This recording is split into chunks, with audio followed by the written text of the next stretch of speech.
Astrid Watelier, bonjour, vous êtes déléguée générale du concours Ambition Plus. Quelles sont les écoles qui sont rattachées à ce concours?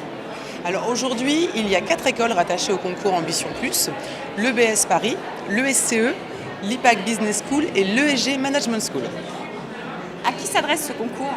Il s'adresse à toutes les personnes qui ont un bac+2 ou un bac+3. Il n'y a pas de spécificité.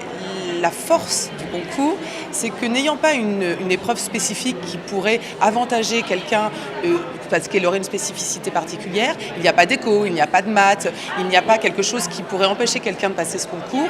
Il est basé sur des épreuves de réflexion générale et un petit peu d'anglais aussi, mais qui font en sorte que tout le monde a une chance à ce concours. Justement, quelles sont les chances d'intégrer une école de commerce après un BTS et DUT? Nombreuses, j'oserais dire.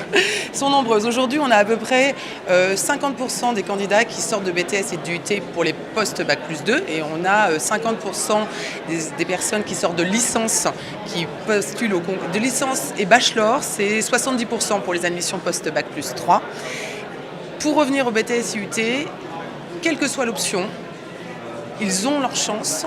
Et on a à peu près 50% des intégrés qui viennent de BTS et UT. Donc c'est la même relation qu'avec l'entrée. Le nombre de candidatures correspond au nombre d'intégrés en pourcentage. Quelles sont les filières de BTS DUT? Plutôt tertiaires, mais avez-vous des scientifiques?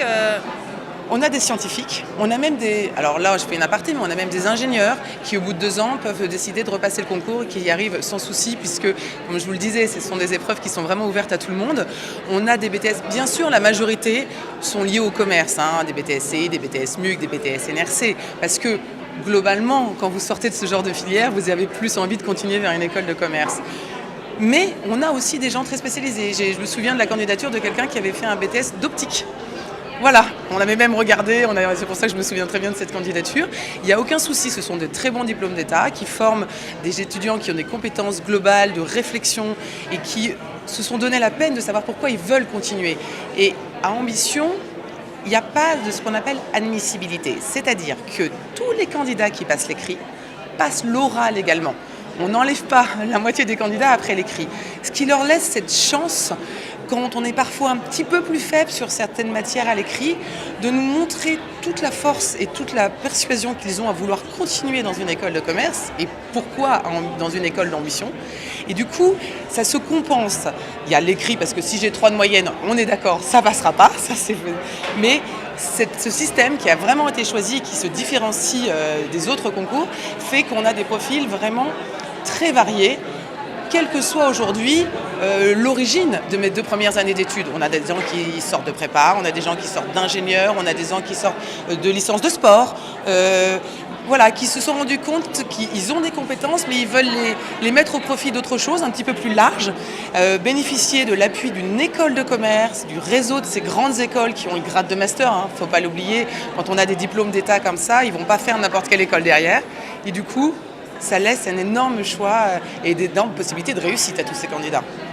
Autre spécificité du concours Ambition Plus, vous organisez plusieurs sessions d'admission. Exactement.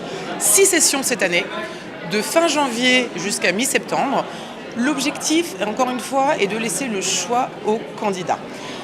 Beaucoup d'écoles et de concours ont leur date au mois d'avril, mai, juin, pendant que les étudiants qui sont en train de faire leurs études ont également leurs partiels, ont également leurs oraux. Donc c'est une période assez intense, qui peut être parfois assez stressante. Aussi, on a laissé cette chance aux candidats de dire, voilà, si une des écoles du concours Ambition, donc IPAG, EBS, ESCE et EGMS, les intéresse plus que tout, ils peuvent dès le mois de février passer leur concours, être admis dans l'école, intégrer l'école pour l'année suivante, être déclarés intégrés, et ils n'ont plus à se préoccuper pour le reste de l'année de passer d'autres concours, ils n'ont plus à se préoccuper d'être en stress pour leur concours pendant qu'ils passent leur partiel, parce qu'il faut absolument qu'ils réussissent leurs années. Donc ça leur laisse une énorme flexibilité. Quand ils se sentent prêts, ou parfois après, ils ont passé un concours, ils n'ont pas forcément aussi bien réussi qu'ils le pensaient, ou bien ils n'avaient pas découvert nos écoles en avril lors des sessions d'autres concours, et ils s'inscrivent chez nous au mois de juin, parce qu'ils ont encore toutes leurs chances. On a ouvert des places pour tout le monde. Astrid Watelier, merci.